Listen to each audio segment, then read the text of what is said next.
A very good morning to all. Today's topic is about solid waste management, a very important topic under which we shall be learning about control measures of urban and industrial waste, nuclear hazards and human health risks. So first and foremost, solid wastes means the any type of discarded items, okay, any type of unwanted products or mm, factory produces leftover of the factory produces or the chemical industries, okay, which is unwanted, or any household items which is unwanted, okay, this all comes under the term solid waste. So solid waste doesn't mean that the waste should be only in the solid nature, okay, it can be liquid, it can be of gaseous type also, okay. So solid waste is defined as any of the useless and unwanted products that are discarded from day-to-day activities, okay. As for example, you can see in this picture a number of type of waste materials, okay. Solid waste includes garbages, construction debris, okay, commercial refuses, sludge, etc., okay.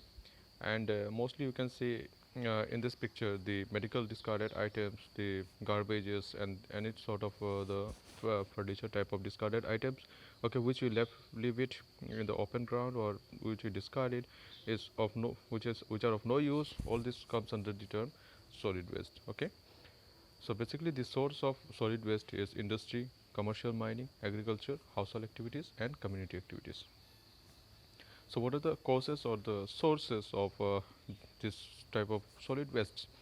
First is your agriculture and mining activities, okay, under which you can see the examples includes the straw, dung, leftover harvested material, etc. Household activities like the vegetable peels for the used bottles, plastics, glasses, etc. Okay. Biomedical activities such as different type of biomedical products, bottles, plastic syringes, etc. Industrial activities, a number of solid waste is generated from the industrial activities, okay, as for example sludge from water treatment plants, chemical from chemical manufacturing companies, okay, and many waste from petroleum refineries, paper mills, etc. Manufacturing and food processing industries, as well as from the various industries producing the foods, okay, and the leftover of the food items or the expelled material, okay, which is of no use. All this contributes to the solid waste. So regarding the food processing waste industry, you can see a number of type of waste is generated, as for example the poultry waste, the vegetable waste, fruit waste, etc. Okay, you can pause the video and look at it. From commercial refuses such as the wrap items, plastic, okay, foils, etc. This all are this all comes under the commercial refuse. Then electronic waste, mostly belonging to the electronic equipments, okay, such as your computer, televisions, CDs, etc. So this all contributes to the solid waste. What are the negative impact of solid waste? The negative impact of solid waste first and foremost is the contamination, okay. The solid waste contribute to various type of pollutions, okay, and this directly or indirectly affects the life of living organisms, the health and life of living organisms, okay. So you can see here it contributes to a lot of environmental impact, such as the methane gas release, atmospheric pollution, various type of pollution such as atmospheric, land and water contamination, etc. Okay. What are the effects of solid waste on human health? A number of gastrointestinal diseases occurs due to the human health, due to the effect of this solid waste on human health, okay. Some of the vector-borne soil-borne diseases includes the dysentery, diarrhea, okay, salmonellosis, etc. Here you can skip the video, sorry, I meant to say pause the video and have a look at this picture, okay. Here jaundice, cholera, okay, what are the symptoms, how they are being caused. What are the control measures of solid waste? So the strategy for solid waste management includes proper collection of sewage, safe disposal and recycling or reusing, okay, of the solid waste. So you can see in the first point it is written sanitary landfill. So what is the difference between the sanitary landfill and normal landfill? Normal landfill is just dumping the solid waste in a particular ground, open ground area, okay. A sanitary landfill means the dumping of the solid waste under scientific or controlled conditions, okay, which includes the use of bacteria and all, in order to obtain certain useful products, okay, from out of those wastes. Then composting is a very common technique practiced in the farming area, farming world, in which the various amount of biodegradable materials are collected and stored in a particular tank. Then after some days, after some times, it is shifted to another tank when it is partially degraded. Then after that, when it is fully degraded, it is shifted into the third tank, another tank, and from there that particular biodegradable material can be used as a manure, okay, or you to apply in the field, okay. Then incineration, that which is burning of the solid substances which are of no use, or out of which nothing can be obtained anymore any much, so all those things can be discarded in the by burning it, okay. Proper disposal is very much important, okay. First and foremost, the segregation of different type of waste is very much important, okay, because this waste comprises of mainly two components, that is biodegradable and non biodegradable. So what you can do, the biodegradable portions can be converted into organic manure, okay, whereas the non biodegradable components can be sorted out into the things which can be reobtained, okay, reused or recovered, okay, from that, and then it suppose you can recycle and reuse these certain type of components. So in this way you should dispose the waste properly, okay, starting from your house only. You can see different type of bins there in this picture, which incorporates or in which different type of waste materials can be stored, okay. So that helps in the segregation process, okay. And furthermore, we can use the 4R process, that is the reduce, recycle, recover, and reusing, okay.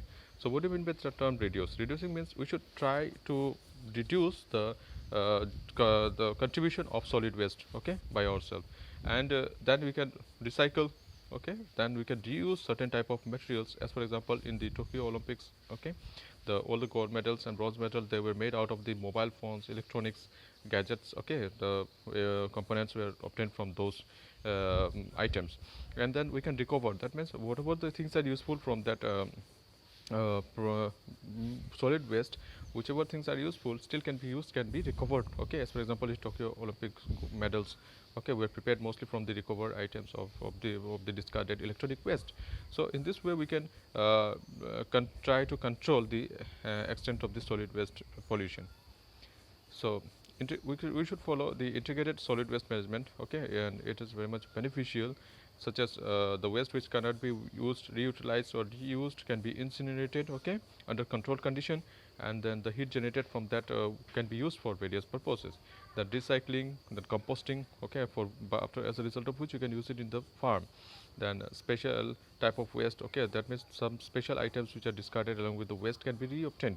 Then transferring of that particular waste into some processing industries, so that some certain valuable products can be obtained, or which can be used for certain other purposes. And landfilling, obviously this landfilling should be given less priority, okay. In ancient times, what happens when whatever solid waste is generated, or average waste are being disposed or dumped into a open ground, so that creates a huge amount of problems of different types. So it's better if we minimize the process of landfilling, rather than we should follow the other processes that will help a lot in managing this type of solid waste.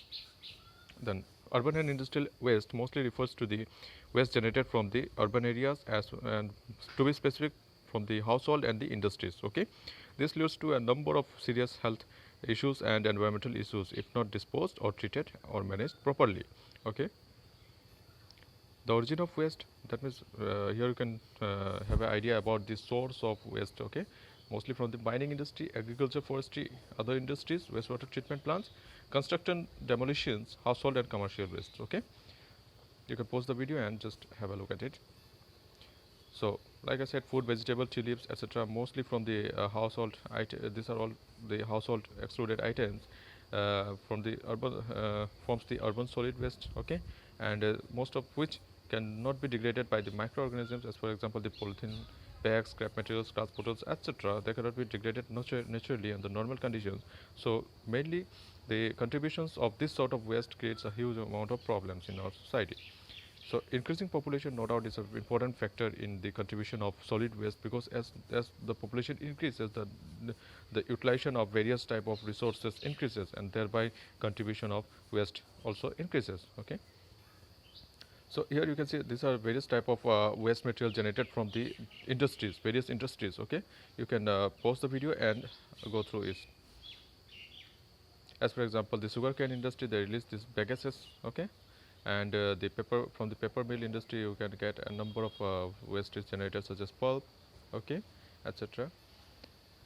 Then is your from the dairy plants also, then from the sago industries, and from the edible husbandry, a number of different type of waste are being generated. Okay, so here in this particular slide you can see the in NIMO of industry, the waste generated. Okay, and what is the application, what are the applications of those products, okay, which are which are generated in the industries. Okay, then is your hydrocarbons. Okay, out of which two are very much important, that is benzene and polyvinyl chloride. Okay, benzene creates leukemia, and polyvinyl chloride affects a lot of systems of in our body. So these are just for your reference. And then heavy metals, we all know heavy metals are very toxic in certain concentrations. Okay, most of which comes from different industries such as battery industries, mining, okay, smelting industry, etc. And what are the important type of heavy metals which are toxic to human health? They are arsenic, cadmium, chromium, lead, mercury, etc. Okay. Now, what are the effect of solid waste? Like I said, the solid waste are very much harmful for the human health. Okay, as for example, you can see in this picture, solid waste contributes to a number of pollutions, and which results in a number of ill consequences in our body. Okay, you can pause the video and have a look at it. Pollution of various sources, no doubt the solid waste, the discardation of the solid waste creates a number of pollutions of different sources. As for example, the air pollution. Okay, as you can see here in this picture, a number of solid waste after being burnt, or the smoke released from the vehicles, the pollutants released from the vehicles affects the air. Then from the water, okay, it directly pollutes the water when it is thrown. Most of the time what happens in the urban cities, or people directly used to discard their waste into the nearby water channels. Okay, so this creates a blockage in the water system, and ultimately the water channels, somewhere it leads to the large water bodies, and thereby affecting the water bodies as well. And mostly the traditional in the traditional point of view also, the all the waste materials which are discarded into the river, okay, they gets accumulated and thereby creates a number of diseases. Then you can see the man-made contaminants, okay, are the primary source for the soil pollution. As for example, the dumping of the municipal waste in the roadside, and it takes a long hour to clean this sort of waste, and thereby it keeps on increasing after a certain amount of time.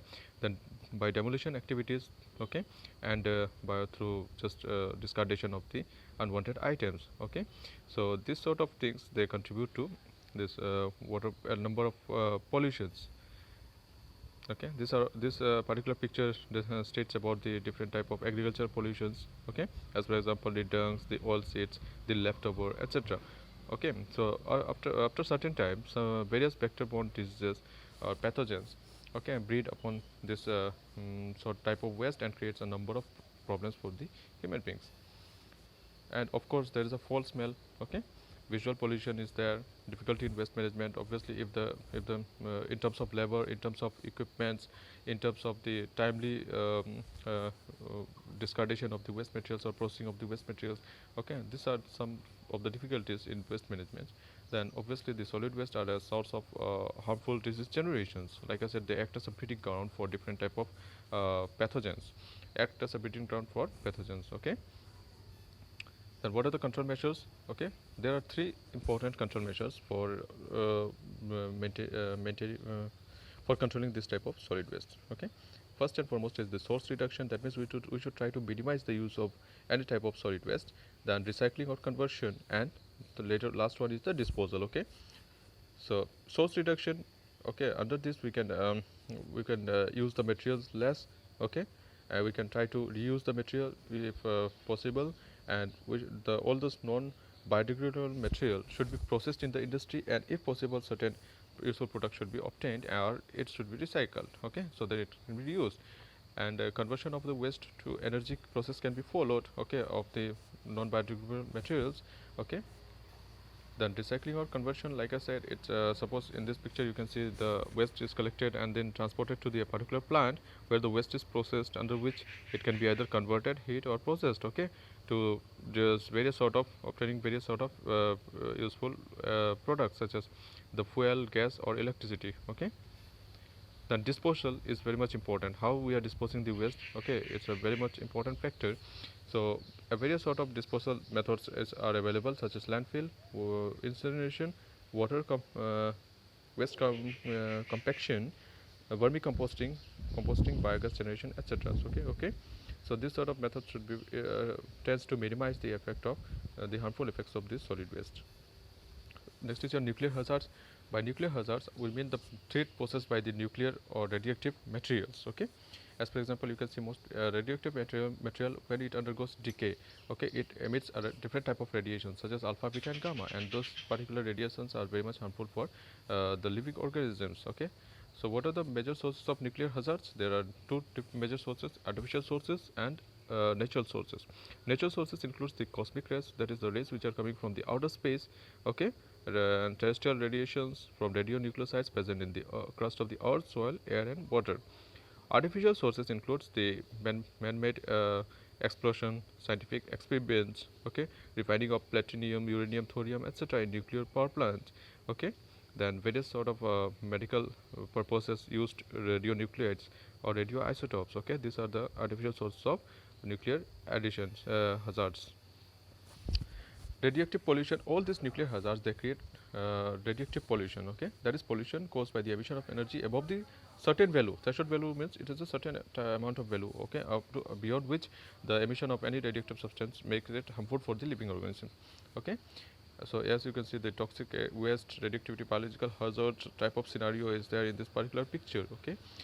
The nuclear power plants is there, that the transportation is taking place, then various factories are utilizing it, then after certain period of time, the radioactive waste is discarded, okay, it is dumped into the ground. Now, what are the units and range of radioactivity? Like I said, there is a certain threshold value beyond which the impact of radiation harms the living organism, okay.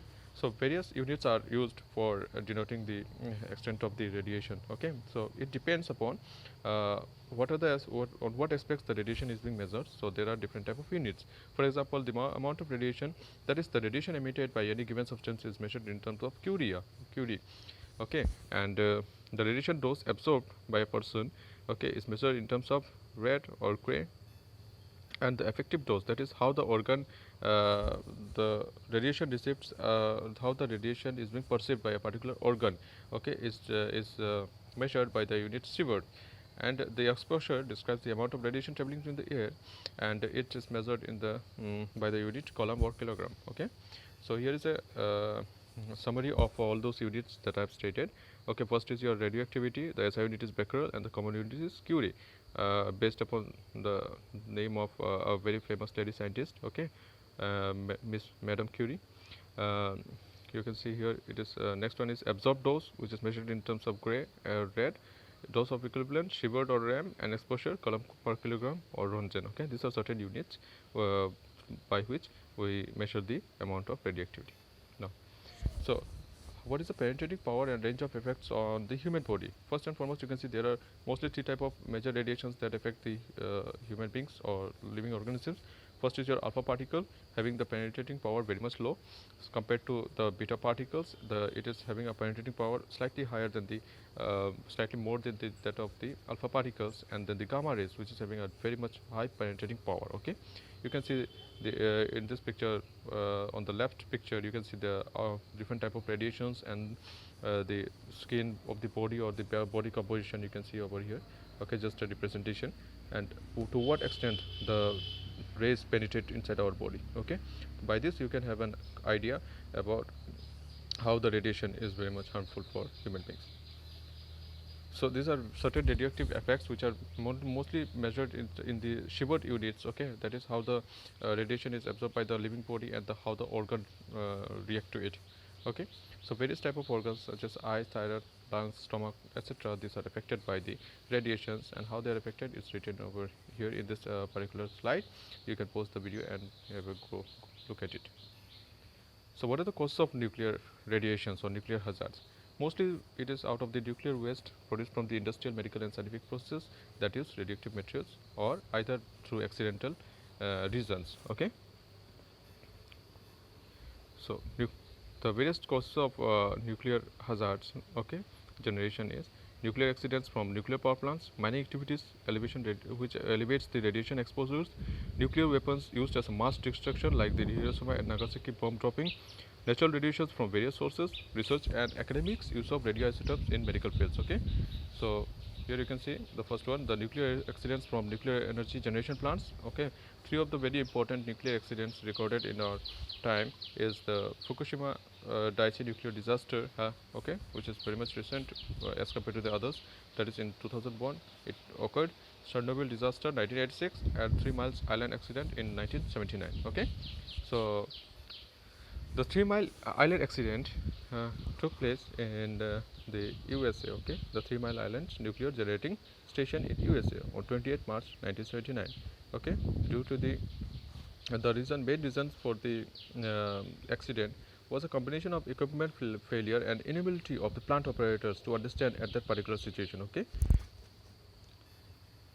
so this is the pictures representing the 3 Miles Island accident. Okay, the Chernobyl disaster, okay, it took place in Chernobyl nuclear power plant in Ukraine.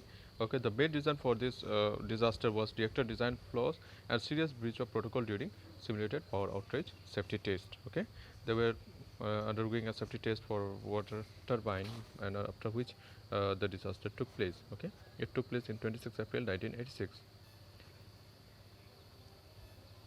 Fukushima Daiichi nuclear disaster, the very recent one, okay, it took place in Fukushima Daiichi nuclear power plant in Japan on 11th March 2011. Okay, the main reason was due to the earthquake and tsunami. Okay, it is considered to be the most severe accident after the Chernobyl disaster in 1986. Okay, what happened? The tsunami and the earthquake, they contributed to the disaster. Okay, as a result of which you can see the burning of the nuclear power plant took place. Okay, explosion took place, and then certain amount of radiation was leaked, okay, in the air and water. Now mining, next is your mining. Mining mostly involves the excavation of mineral wells, okay, which are then broken into smaller manageable pieces. So mostly the radium and uranium, okay, are being exposed as a result of mining. Okay, the use of nuclear weapons as mass destruction, a very common very particular example is that of the atomic bomb dropping in Hiroshima and Nagasaki. Okay, and on 6th and 9th August 1945. Okay, so a little bit about the Hiroshima and Nagasaki bomb dropping. There are two types of nuclear bombs. Okay, one was the Fat Man and the other one was Little Boy. The Fat Man was dropped in Nagasaki. Later on, prior to that, the Little Boy was dropped in Hiroshima on 6th August 1945. Okay, so the Fat Boy had this plutonium 239 type of radioactive element, whereas the Little Boy had uranium 235, okay, nuclear radioactive element. So you can see after the explosion the different type of clouds which is formed in both Hiroshima and Nagasaki. Okay, so it is a little bit about the events that happened on that ill-fated day. Okay, so you can just pause the video and give a reading to it. So currently all the red markings in this world map are the nuclear power enabled in the countries. Okay, so you can just imagine where the you can just go to the Google and search out this incident of Hiroshima and Nagasaki, Chernobyl and others. You can see a very much pathetic situation or condition arises after this certain type of incidents. Okay, so I don't think it is very much convenient for anyone to just to show their mightiness or to show their power. They would just go and drop a nuclear bomb or something. Okay, because this creates a very much ill effect not only to the present generation but also to the future generation. You can go and Google out about the ill effects of nuclear health hazard. It is very much tearful or Okay. Now, cosmic rays and other natural sources. Cosmic rays means all the radiations which are coming from the outer spaces. Okay, be it from the solar radiation or the other galaxies, from the radiations from the other galaxies. That the terrestrial radiations, actually naturally the radiations are present everywhere around us. Okay, certain type of radiations produced by the radioactive elements are potassium, radium, radon, etc.